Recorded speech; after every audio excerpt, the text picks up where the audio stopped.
lot of sense. You know, that is extreme comfort for him.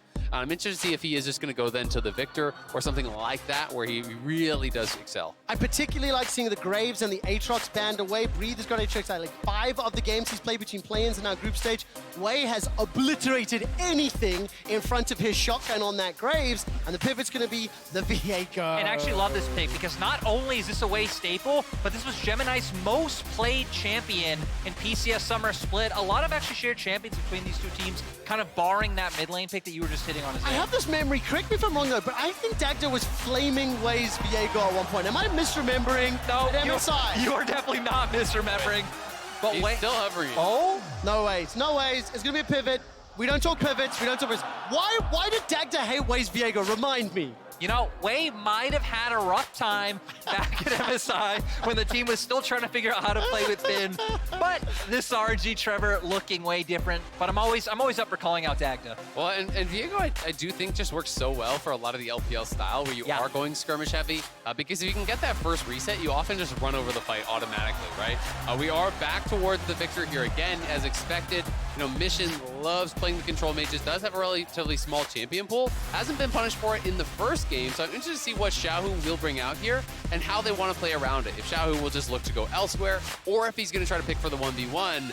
Xiaohu Lissandra, though, one of my favorite picks for this guy. He never disappoints. Second most played champion all summer long, 12 games, of which he's won 8. And I just want to explain to all the viewers, the reason Rammus was hovered, we play a badass Rammus music video here in venue, and everyone was bopping along to that track. I think the players enjoying it as well. I will say, RNG and Flying Oyster taking their time this drop, really contemplative of every single pick.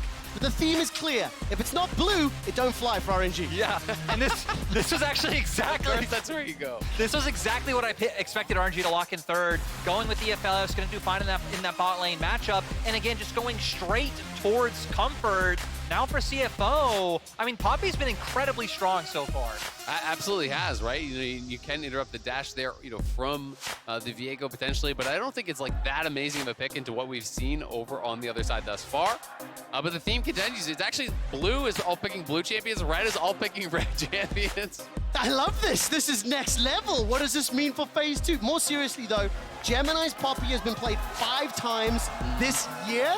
He is undefeated on the pick with a 7 KDA. So there is some level of comfort, some level of understanding. All 5 of the games were in summer, so it's recent as well. Yeah, absolutely. It does give them a lot of playmaking, the ability to disengage some of what is likely to be a lot of engage from RNG. Generally, when they do go engage heavy, you know, they like to overload it. They like to really pile in and try to find these team fights.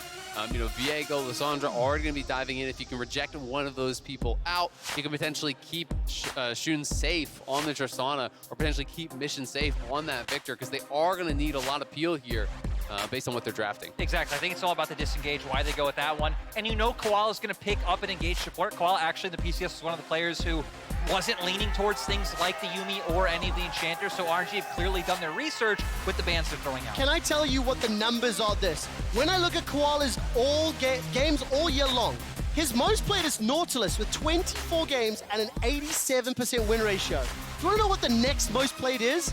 Tom Kench at 8. It goes from 24 to 8. So a lot of comfort and a lot of preference on that style. Honestly, I'm not too surprised. We even have quite a few supports like that in the LPL. Heck, he's going up against one Ming, very much in the same boat. And now for the side of CFO, they could look for their support here. Things like the Alistar still up in Nautilus there, or the Amumu actually just going to be locked in right away. Yeah, just straight up locking in the Amumu there. So they do have a lot of AoE lockdown. You know, it's not with the MF, which is traditionally where we see the pairing, but there is a lot of AoE damage here. You know, with the Viktor as well. Gala, I think, having a little bit of fun hovering the MF. You know, now the Amumu has already been locked in. Oh, blind pick Fiora. Come on. Do it. Yeah. Do it. I think 7 they do it, games, Trevor. 6 wins. It's going to happen. Yeah, 100%. I mean, for Breathe, he hasn't been one of these top laners that likes to blind pick things like the Ornn or tankier champions. He feels comfortable going straight into that 1v1 matchup up in top side, especially when he knows he has Xiaohu on Lissandra that can help him out. Absolutely, and Rest, you know, is not a guy, I think, to really bring out the Jacks, you know, in picks like that. He mostly has been a Gnar guy. He is, you know, a big carry for the team, and most people do look at him as their big star. But again, you know, I was expecting heavy engage from RNG once they went for Viego, Lissandra. You add in the Fiora, you add in the Sett, there's just an overload of melee champions that are going to be flying in. I do actually really like the Kennen here potentially as an answer, because when you have 4 melee champions, well, Lissandra's not melee, but she's going to be all stacked up, right? The counter engage can be so powerful from the Kennen. If you can actually find that big Amumu wall, the Kennen ult coming on top, the AoE from the Viktor, the counter engage potential there from CFO is extremely high. That's the thing, right? For the side of CFO, I mean, that huge AoE teamfight's going to be there. You'd pretty much burst out RNG's whole comp in one go. As we load onto Summoner's Rift for the penultimate game of the day. CTBC Flying Oysters from Mulai made a massive statement on day 1, shocking everyone with a dominant win. And I will say, to build on the conversation we'll be having from draft, the Flying Oysters tend to win from strong objective control, from picking up CS leads, at least when it comes from the PCS. And let's see whether they can do that again.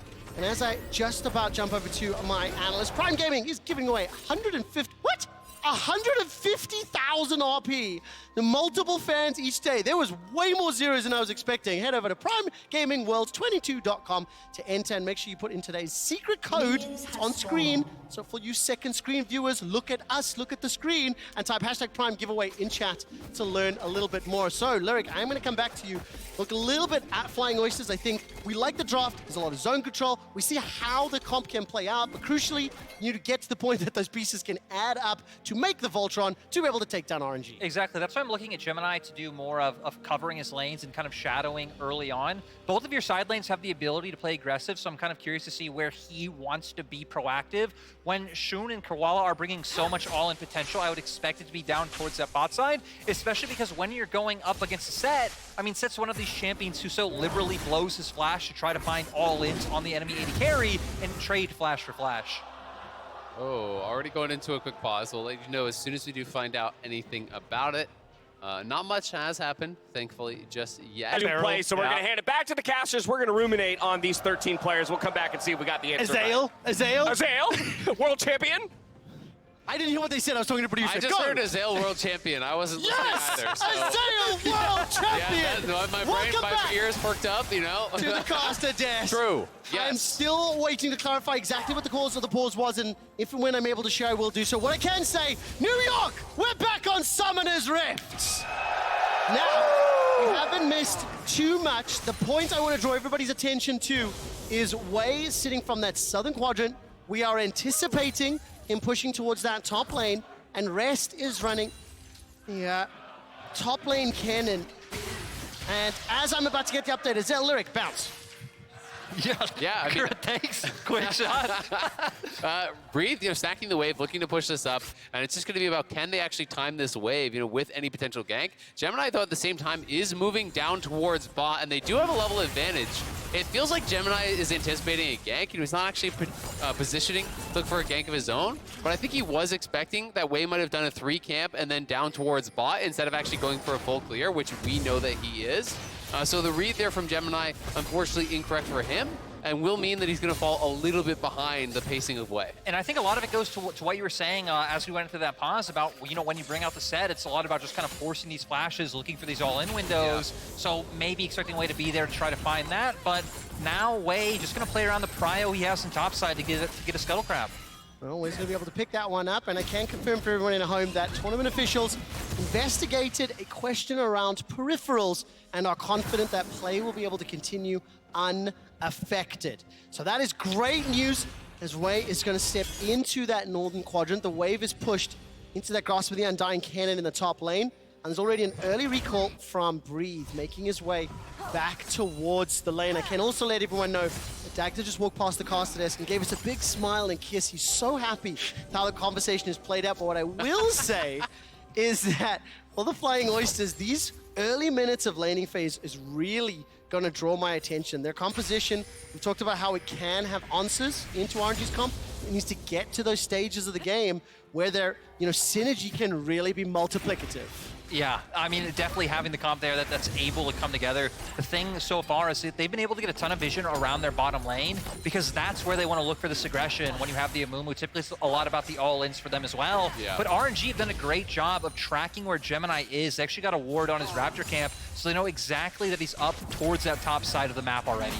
I mean, you can look at multiple wards up in that top side. You know, they know he's going to be clearing up towards there. They are going to be tracking him very, very effectively. Way now down on this bottom side. Looks like he wants to invade for the respawn of the Gromp, potentially, but Xiaohu's coming from mid. This is spotted, and it's going to push both Shunn and Koala back. This is problematic. Way steps forward inside the mist. Xiaohu's holding on to the glacial path. Look, plate secured, minions denied. Shunn is already down 12 CS. It's a 500 gold lead for now. He will be able to make it back into lane with the help of Koala, level 4, but they are starting to get bullied and pushed around. Absolutely, and if you look back towards mid lane, Mission has not been able to actually bounce the wave yet, so Xiaohu is going to be there just in time. You know, maybe you lose 1, 2, 3 minions off the wave, but like, who cares? It's not much of a cost there, so the timing on the roam, very good from Xiaohu. You know, able to sync up well with Wei, as we expect when he is on this Lissandra. He has such good move timings. He's very rarely punished from that. Again, and it's one thing that I feel like we've seen RNG even improve on coming into Worlds is how much they've been linking up pre 10 minutes into the game. Gemini now trying to do the same for Mission, but he's going to be able to farm up just fine. As it stands, junglers not being able to have a significant impact on the flow of the game. Wei, with the help of Xiaohu, managed to get a small CS lead for Shunn against Shunn in that bottom lane. Gala's starting to clear that wave and still pull a slight bit ahead, but as both top laners now nearing level 6, Rest is TP back into lane. I think it's very important to highlight Breeze still has his TP. That early shove, that early control allowed him to get back early and make it to lane, holding on to the summoner spell. Yeah, absolutely. And it's just really, really nice because I think because you are playing this melee into rage matchup, if you want to play it aggressively, it does mean putting yourself at risk. So if Gemini gets up there, he's still going to have the TP. Assuming he can escape with the flash, you get right back. There's not going to be much of a punish. I do really favor holding on to the TP in situations where you can get the early bounce. Some players do really value the couple meetings of experience that they'll lose, but for me, there's just such an opportunity cost to that because if you get ganked without TP, it's very, very punishing. Yeah, you just fall way too far behind. But we also see on the opposite side of the map, CFO, looks like they're getting a dragon, maybe not uncontested as RNG's coming in. Oh, look at the engage! They've caught Xiaohu, but at what cost? Ming steps forward, Xiaohu's about to get dropped! First blood to Gemini! Wei and Gala stepping forward. White-blue guns chopping down and burning the Flying Oysters. 1, 2, a third is on the way. RNG looking for the fourth. Bandage toss from the stolen Amumu, and Shunn's forced to flash. RNG, they have the numbers, just still chasing Shunn down! Ming able to secure the kill, and even Breathe getting involved. RNG bringing everyone to this fight. RNG are relentless and wipe CFO off the map.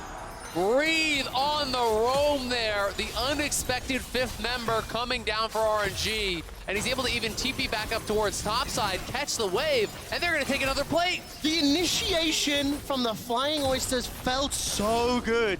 They caught Xiaohu, but it took so long to take him down from that self-cast ult that the rest of RNG rocked up, and then they Goomba stomped on the Flying Oyster. Yeah, and we're going to see here, right, able to get the dragon, and I love what they do here because they pincer in on Xiaohu, who sure is able to buy a bit of time with the ultimate, but immediately goes down. They were still able to get enough done with the AoE damage coming out from the other members that once Wei gets the flash into the queue, he gets the first reset, and RNG are just able to keep running them down.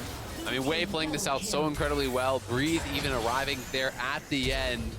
And we can see back towards live, RNG even taking the Herald. So bad going to worse there for CFO. It was a good aggressive look, and I like the initial pincer, but it just, unfortunately for them, it took way too much time. You know, the self-cast ult for Lissandra, as you said, bought so much space, and now Gemini going to be forced to retreat out of his own jungle. Caper's verdict is being held on to. Gemini trying to step forward there on a little bit of a invade mission. Xiaohu now somewhat being flanked, but as it stands, Flying Oyster's down 1,400 gold.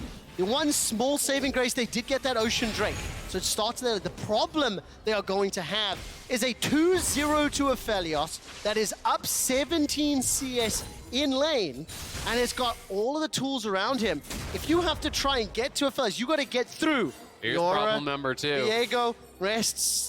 Flash is available to him. Slicing Maelstrom as well. Jumped on, caught out, and goodbye, buddy. Get some sleep.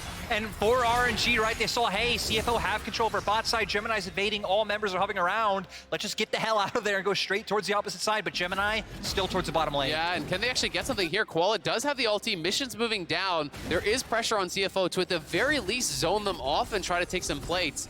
But will they commit to the play? Mission is actually recalling now, so they are going to bail out. It will just be the one plate, and Shunn will get that solo goal. Azael, it's 2 plates secured in total for the Flying Oysters bottom. There's 1 plate secured top. It is, of course, traded 2 bottom, 1 top, respectively. But I think it is important to highlight is that it just drops there in favor of Breathe. That goal difference could be significantly higher without some of those plates secured. CS is as close as it can be in the middle of the top lane, but it's just Aphelios that they need to be careful of. As Xiaohu takes a chunk, Chaos Storm is down! Tick, tick, Laser. tick, tick! Boom! Mission solo kill Xiaohu! Mission showing why he's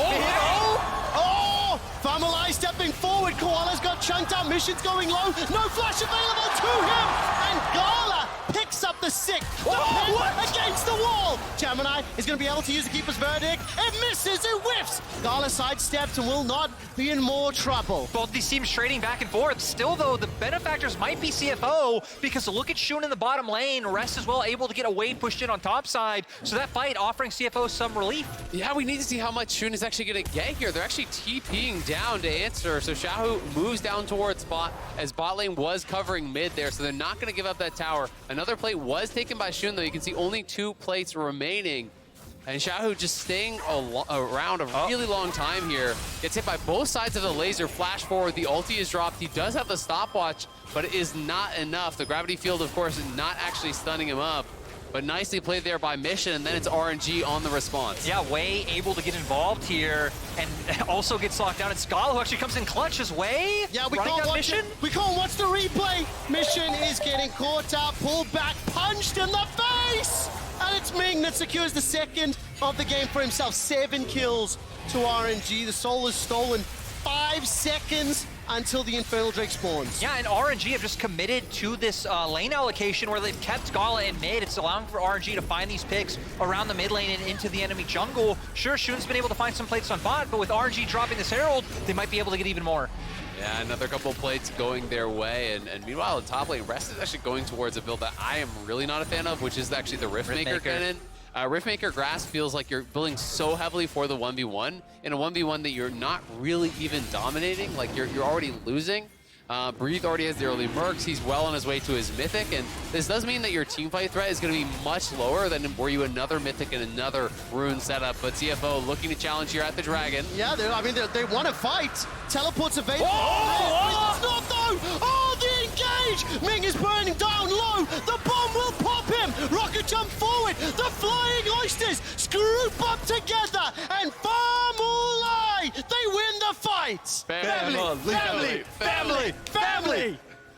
And RNG, get knocked down there. Nicely done by CFO. The great engage from Koala, setting it up. The bandage toss, flash forward. 4-man Amumu ulti was massive. Azael, Flying Oysters want to win this game through fighting. They are willing to throw down, they are willing to engage. Despite being in the goal deficit, they stare RNG in the face and have chucked everything at them multiple times. Absolutely, and I have so much respect for that. The fact that they do get pushed down here pretty early, and CFO just coming right back at RNG. And here it is one more time. Eyes on Koala, bandage tops, top of your screen. Uses Ming as the taxi for the 4-man ulti, just beautiful. Unfortunately for them, they can't get much more. No, and I mean, they do follow up, do try to jump in, but all they really get is summoners coming out from RNG. Still, though, that's going to be huge because it sets up potentially repeat play. Xiaohu! Repeat play. Flash. No ulti available. Flash is, though, being held in place by the steadfast presence, smacked by a buckler, and Mission's too far, too long, and cannot get past the path. If you look at the minimap, there's no response here yet. Wei will slowly make his way towards the bottom lane, and all the vision investments up top. And if you look at that vision investment up top, this is what is keeping Breathe safe. Look at this line of wards. This whole section is pretty much entirely covered there by RNG. You know, giving him the safety to push up. You know, whether you're looking for a play over the wall with Hex Flash at the Baron Pit, that's covered. The Krugs are covered. Really, every angle of attack is keeping him safe. Lyric, 14 minutes into the game, Tower First Blood secured by Flying Oyster. First Dragon secured by the Flying Oysters. They're only 1,000 gold down. It was 3,000 a moment or two ago. So that shutdown, those kills, the CS and the tower is really helping out the PCS representatives. 100%. And again, you look at their carries, they have a Viktor, they have something like a Tristana. They're going to have really solid damage as we progress further into this game. And even, we haven't even seen a true 5v5 yet when Azael was talking about kind of the AoE death ball comp that they have. Absolutely. I mean, Rest, you know, you get him in there. Whether I like the build or not, you know, the Kennen is still going to add a lot of threat in on top if you can find that engage, if you can find the setup. But RNG are trying to set up this Fiora, trying to buy time, because the more pressure they get through this side lane, the more danger CFO are in. Rest is paying respect, though. Look at that. Lights out. He's got no vision in this area, and he's paying respect to the fact that multiple RNG members are missing from the map. Azael, I love that you highlight it, and then even more that the observers show it. Koala, however, steps forward a little bit into the darkness. Throws on goes to the Sand Mummy, the showstopper! Into the gravity field! It does not matter! The damage is so incredibly high! Ming, are you kidding me? Slamming 4 members together, and RNG want even more. Rest coming here to defend, but RNG are crushing it on the back of their support. The coordination in that play was just absolutely perfect. Able to take a mid lane turn off of that Rest. Oh, the Ring of Frost comes out. Xiaohu, one more shot. Won't have the damage. They aren't able to get him, but you look on the mini-map, they at least are taking the Rift Herald. Breathe gonna go back towards topside, potentially gonna have a lot of threat on this turret as well. And we're saying, hey, CFO not that far behind in terms of gold. They're catching back up now, 4K gold lead, but this was just so beautiful coming out from RNG, going straight to Koala, and then the showstopper from Ming. 4 people locked down. Xiaohu immediately flashing in as well, Wei following up. There's just no hope. I mean, this was just out of control from Ming. He saw the angle, repositioned himself, showstopper onto 3 more, face breaker on all 4, hits the haymaker across the entire team, and everyone is piling in. Look at that face! And I love it because RNG are one of the most like emotionless, indifferent teams we have. It's so rare to see them smile. So Ming knowing exactly what he's doing there. That support set dealt more damage than Mission's Viktor. Now, to be fair, he was locked in place for a significant amount of time. But that was just good. It also felt a little personal. It did feel like, sit back down, little one. Let's show you how to team fight. Exactly. I mean, Koala getting some big engages, and Ming, not to be outdone, finds an even bigger one here, and has a lot of gold in pocket now as well. You know, 2, 2, and 7 has picked up a lot of kill gold, a lot of assist gold. Ming is becoming like a true tank almost. You know, he's building towards the Mythic, already has the Moon Pants in, as I like to call him, and he's going to be tough to take down. Yeah, and especially as you can see on the minimap, he's actually kind of posturing around topside. Looks like RNG potentially wanting to threaten up towards top lane with threat of an engage, while RNG, again, kind of play 2 sides of the map at once. You have Xiaohu and Wei playing off to one side, while Ming being this in-between man playing with Breathe and Gala to make sure CFO can't set any plays up. Now, we are moving towards that 20-minute mark, playing for the Mountain Soul, and RNG have ballooned the gold lead to nearly 3,000. Shunn has been able to pop down the second tower in favor of the Flying Oyster. This will unlock, however, what looks to be an uncontested Drake, the second of the game. For Flying Oysters, they've shown that they can win some of those team fights, but ultimately, RNG were a little bit distracted by Dragon earlier, got somewhat surprised. Outside of that, it has been RNG favored, so we're looking again more. We need to see Rest get involved. He hasn't necessarily joined for those 5v5s. Yeah, he absolutely hasn't. He's been kind of pinned down in that 1v1, building for the 1v1 as well, but Wei has just been having a monster game. It's another Viego really going off. You look at the goal difference here, it's absolutely enormous between these 2 junglers. You know, nearly 2,000 in the lead. just in that matchup. Yeah, and right, he's the big one that they're playing for right now. Still hasn't made his way to that second item, but has Rift Herald in pocket, so RNG's still going to be looking to balloon that gold lead. Breeze should be able to get a top lane turret just either by himself or if RNG make a slight pivot towards top lane. So I'm kind of interested to see where they opt into using this one. With Dragon not really up anytime soon, you can't even really use it to get any setup. So it feels like they're going to have to start kind of conglomerating to one lane and get a good push going. I'd like to see them set up Vision on one side, and then try to push up on that side with multiple members, try to get a crash on a tier 2, extend their gold advantage through that. Because as you say, there's no more easy towers to grab. There's no tier 1. There's no Dragon up right now. He's going to have to drop it before that. If you want to get some value from it, it's going to take that pre-preparation of clearing out those areas so you're not actually getting flanked as you go to those more dangerous tier 2s. Yeah, and it looks like RNG maybe going to look to do that on the bottom side. Everyone from RNG starting to make their way down here right now. For the side of CFO, this actually has been one of the points where they have been able to find some advantages or some picks into the game, is punishing Xiaohu in sides. He does have his flashback up now in Zanya's, and RNG are actually going to give Xiaohu the support he needs this time and hunt Koala. Oh, that is a sad-looking mummy. Gets rooted in place, commits the bandage toss. Death Ray's fired. This is a split pincer move, and the Flying Oysters back away. But RNG just playing it out so well. It's, as I say, they need to invade one side, so they invade this section of the map. They start to clear out the vision. Now they have an easy setup to actually go over towards this tier 2 and drop it very, very safely. It's textbook stuff from RNG by pre-prepping that jungle, by clearing out the wards. They know they can no longer be flanked. They're not really in any danger taking this sort of a path whatsoever. And don't forget that RNG are one of the most prolific teams at 1-3-1. Moza would love to hear me saying that out on air. And they're playing the map, pushing the wave, setting up the vision. Then you have Gala, 4-0-4. Out of his team's 11 kills, he's been involved in 8.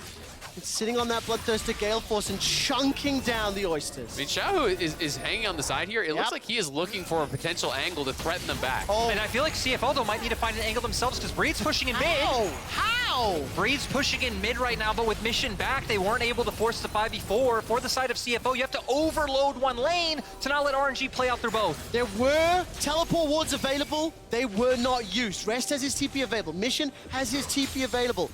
RNG just brute forced the bottom lane to take another tower. Yeah, absolutely. I mean, it's great setup, though. Credit to them, being able to clear out the vision. You look at all the vision now that is littered in this jungle. This used to be CFO's jungle. It is very clearly now belonging to RNG, but I do have to agree, at a certain point, CFO has to pull the trigger. They are built for 5v5.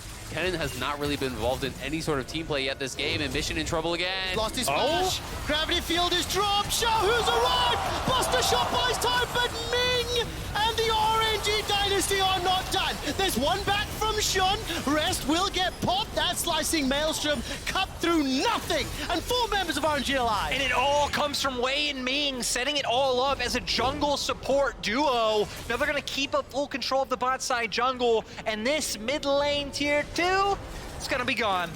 RNG looking incredible in this one, giving not much room for CFO to really get anything done. It's now 6,000 gold lead here.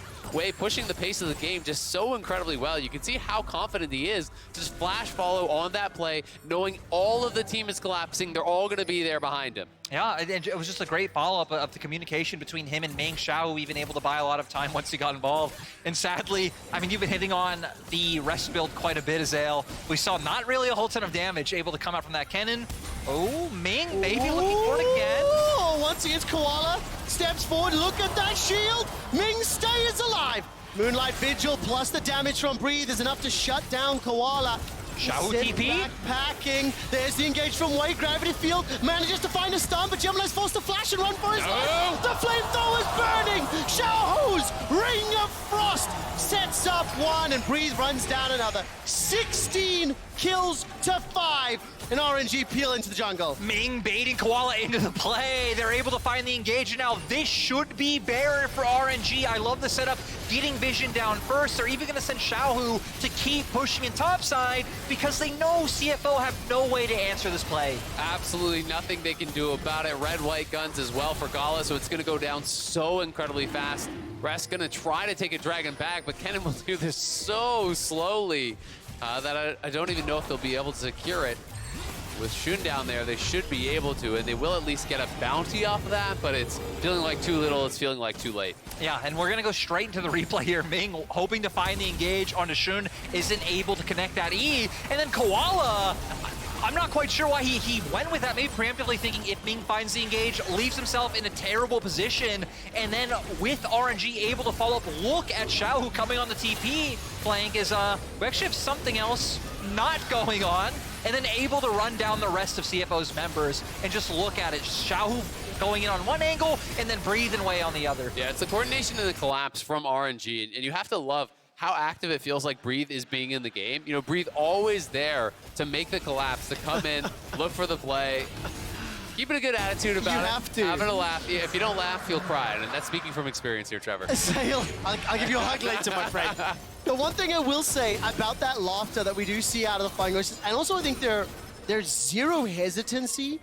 This is a team that wants to win the game by starting the fights, by being proactive. They're not waiting for a mistake to happen. Now, unfortunately for them, it has pushed them further and further behind. As they have repeatedly committed to engages over the last, say, 10, 12 minutes, ultimately they've been punished. Ultimately, the counter blows from RNG have been sublime, and that's why they find themselves in the hole, but they do want to win the game on their terms. Absolutely. And you know, I talk about it a lot with waiting to lose versus actually playing to win, right? And CFO are definitely here playing to win, trying to find these fights, because if you sit back, RNG won't allow you to stabilize the gold lead. RNG will take over your jungle, they'll take away all your camps, they'll slowly bleed you out of the game, and that's no way to try to come back. So CFO trying to continue throwing those haymakers, hoping that one will land, but RNG has just been more than equal to the task. And this Kennen, which was blocked in, I think on red side 10, not having the impact. It was into the Fiora.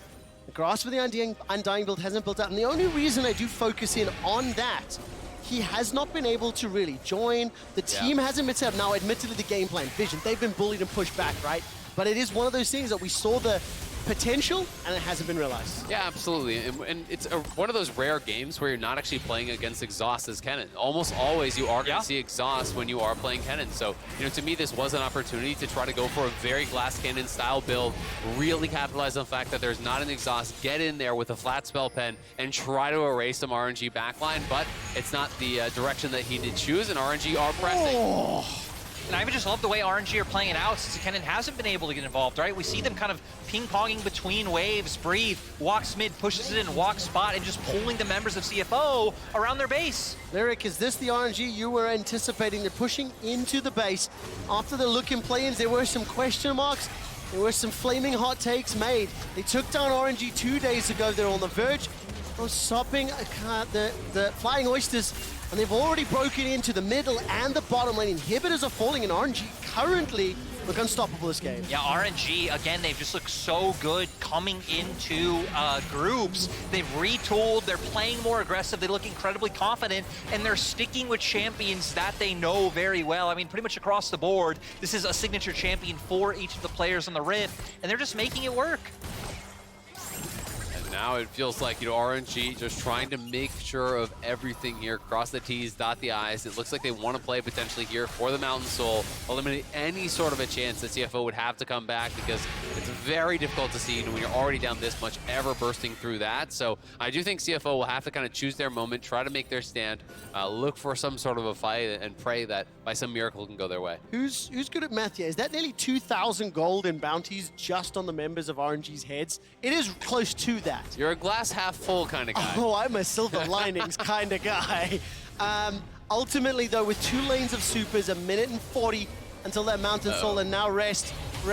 Don't get put to sleep, my friend. You've been jumped on by way of the glacial path into the Ring of Frost. That slicing maelstrom does naught to stop Royal. And CFO, I mean, they can't even leave their bases. RNG control absolutely everything, and now with 1 member down, it looks like they have the confidence to push into the base and try and finish this game off. Oh, how is this gonna end? Mission stepping back. Steadfast presence would delay any further engage, but Ming's the man that started it all and oftentimes ended every skirmish. Showstoppers available to him. He's looking for a ride to go forward. Also watch Koala's Amumu on the right-hand side. sitting next to that Nexus turret. RNG, they're ushering the minions forward. The top wave is about to fall. And Breathe has already knocked down the final inhibitor tower there. You know, they are moving up towards that last inhibitor. Shunn is pushed out. Rocket jumps on cooldown. That's not available. Flash and cleanse is. He's going to step forward. That's the engage. Koala goes forward. Oh, Xiaohu. Goes the sad mummy. It doesn't matter. Shunn, however, has taken down Ming. The Chaos Storm is burning. Here comes Rest. No Maelstrom available to him. But Gala does what? What? Flash Gale Force into 4. And the Flying Oysters are running for their lives. Gala with another massive play, and now Xiaohu back in the fight to follow up. CFO are falling one by one. Gala grabs the win on the front foot as the engage ADC 4-0-12. Royal never give up. Will take down the Flying Oysters. And listen to the fans in the crowd. That was an entertaining game and one in which RNG demonstrated their fighting prowess. And I'm just so happy to see this RNG at the World Championship, especially Gala making plays like that. International fans know Gala as this big playmaker, dealing all the damage, high plays. Didn't have, the most standout season in the LPL, but here at Internationals is where Gala always steps up and shows his best. He literally cosplayed Kai'Sa with Aphelios. That's everything. Setting himself up. He doesn't even need the plasma. He just flashes on in. I mean, when you zoom out and look at the game as a whole, I think it is fair to say RNG were expected to be the better team, expected to outperform. I do appreciate the way in which the Flying Oysters approached the game, but ultimately, almost every skirmish in the mid-game was just counted. Absolutely. I mean, RNG, better team play, Breathe, getting control of that top lane. I think there was hope for CFO if this grasp Kennen could somehow have paid off in the 1v1. If he really controls that lane, is locking down the Fiora, but it just didn't happen. And Breathe was able to be more active on the map, was able to group up with the team when they actually looked for those skirmishes. There were some very big bright spots from, I think, Koala in particular. Found some great ultimates on the Amumu that did set up his team for a couple of skirmish wins. But overall, it was RNG working incredibly well together, as we expect.